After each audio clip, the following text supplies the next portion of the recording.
Ano nga ba ang lasa ng Ketovore ham or tinatawag nating premium na ham?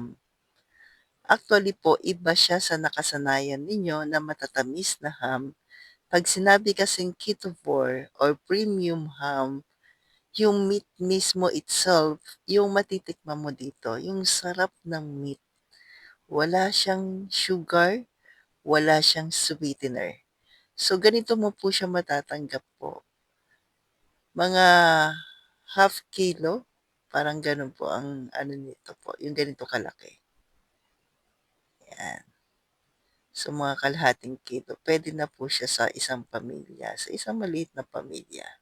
Pero again, baka ini-expect niyo po 'pag sinabing premium ham ay merong tamis. Wala po 'tong tamis.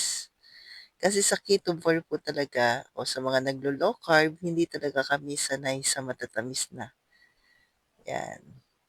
So, kaya tinatawag siyang premium, wala siyang sugar, walang sweetener.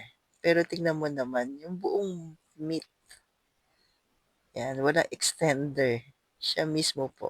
Then niluto ko lang siya sa pork oil. Kaya kung sa tingin mo po magugustuhan din ng iyong pamilya at ikaw po mismo na nagki-keto, naglo-low carb, lalagay ko na lamang po sa comment section.